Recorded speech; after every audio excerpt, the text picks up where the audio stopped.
Alright everyone, it's part 5 of Kaiserreich lore, because you guys seem to really want this stuff. And again, this part, like the previous two, is considered non-canon as I'm using the Modern Reich mod timeline. Alright, so we left off with the Kaiser dying and being replaced by his son in 1946. The first major event of the year is the Republic of India annexing the Princely Federation, reuniting the continent. They found SATO, South American Treaty Organization. Later in 1946, Savinkov finally holds the promised election and totally legitimately gets 97% of the vote. Man, these Russians really have a thing for voting in landslide victories. So yeah, people kind of began to doubt the legitimacy of this, and in true Russian fashion turned to other radical factions, and well, the Second Russian Civil War breaks out. And around Petrograd, the Restorative Front forms in response. It's not a Russian Civil War without some foreign intervention though, so Germany begins to support the Restorative Front. Finland also takes Karelia, and Transmur takes everything east of the Lake of Baikal. By 1947, the Restorative Front wins and puts Vladimir Kirillovich Romanov back on the throne. Also, while this Russian Civil War stuff is going on, Germany developed the first nuclear weapons, and the American Union State annexed the Pacific states.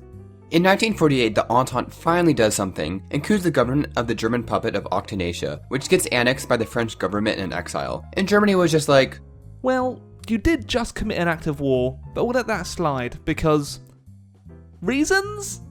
Yeah, this part didn't make very much sense to me. So the French government returns to half of their country. Not to worry, we are still flying half our country. In 1950, the Germans found the Convention of Nations. The Middle Europa, Entente, Russia, and the Japanese Prosperity Spear all join. The purpose of said organization is to promote peace and all the other good humanitarian stuff. And 2 years later, Germany overthrows the government of Persia to install a German-friendly regime.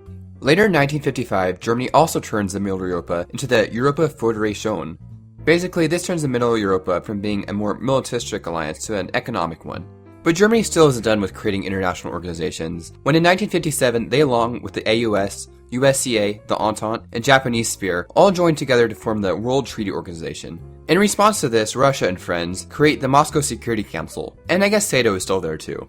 By 1961, Göring's playground, German Middle Africa, finally collapses after the African populist revolts. The Imperial German government, I guess, just decides the continent's more trouble than it's worth, so they don't commit any forces. The 60s really seem to be a good decade for Africa, as in 1962, Nelson Mandela is elected in South Africa and abolishes the apartheid. By 1965, the revolts began to spread to French Africa, with Tunisia successfully rebelling from France. The last half of the 60s also see their share of decolonization, as much of the European territories in Asia are granted independence or giving to existing nations of the area. Unfortunately, things do go bad for Huey Long, because he gets lung cancer. Wonder what could have caused that? In 1970, forcing him to retire and then be succeeded by JFK. The same year, French West Africa gets some independence, as the French government grants it autonomy. In 1973, in India, which already had a very precarious situation between the Hindu majority and Islamic minority, sees the founding of the radical right-wing group called the Hindus People Army. They begin performing terrorist attacks and mass killings of Muslim populations. In 1974, crisis breaks out in the newly independent territory of Morocco, as they begin to demand Spanish colonies in the region. War is prevented though when Germany intervenes and threatens to Reich and stop Spain if they don't give in to Morocco. Also, remember that German-friendly Iranian regime from earlier? Well, they're overthrown in 1979 and replaced with a theocratic Islamic regime. Sounds familiar. So I'm gonna end off the episode with Huey Long dying in 1981. While Cornelius Chapman couldn't get him in this timeline, lung cancer sure did. But that's not immediately revealed to the public, because back in those days, gosh darn it, cigarettes were good for you. Well, see you in 2 to 3 months for part 6.